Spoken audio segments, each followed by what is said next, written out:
I have a question. The Palestinian Prime Minister today called for the creation of a Palestinian state within the next 2 years. For both Mr. Galloway and you, Councilman, what do you think the prospects of that are? Well, I think it's long overdue, and that it can't be a Palestinian state based upon the conditions of Benjamin Netanyahu. That is not a traditional Palestinian state when you're saying you can't have a military, refugees can't come home. I mean, and you can't have no part of Jerusalem. So if that's what Netanyahu is talking about, there's no conversation that can go forth on that, because that's really shutting the door on reasonable, intelligent negotiations on a Palestinian state. So it all depends on what kind of state we're talking about and what the conditions are for that. Yeah, what we can't have is a Bantustan solution of the kind that apartheid South Africa tried to foist on the African people of South Africa. What we need is a democratic state in Palestine where all the Jews and all the Muslims and all the Christians can live as equal citizens under the law, with one man, one woman, one vote, preferably electing one government in one state. But the very least that can be acceptable is that if there's to be two states, the Palestinian state must be a real one. That's right. It must have East Jerusalem as its capital. That's right. It must be contiguous. It needs an Arab border. And above all the Palestinian refugees must be able to exercise their legal right to return to the homes from which they have been driven.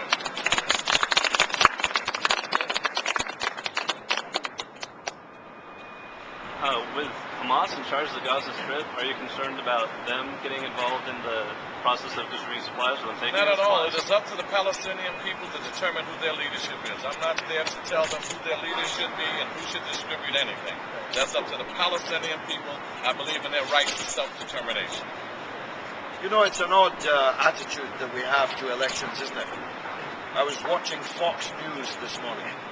You may say that's just masochism, but that's the sort of guy I am.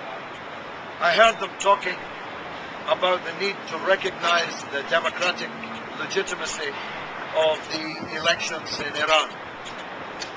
Fox News and others around the world are greatly exercised that the Iranian people must have the right to choose their own government. And yet, this whole siege on Gaza is entirely because the Palestinian people voted for a government that London and Washington and Tel Aviv didn't like. We're going to deliver this aid through one of the most respected Christian organizations in America, Pastors for Peace. They're the people who are receiving all this money. It's not coming to us, it's coming to them. They're in charge of disbursing it to a non-governmental, non-political panel of people who run schools and orphanages and hospitals and children's homes and the rest. No American laws will be broken. No Egyptian laws will be broken. No one will get into any trouble supporting this great enterprise.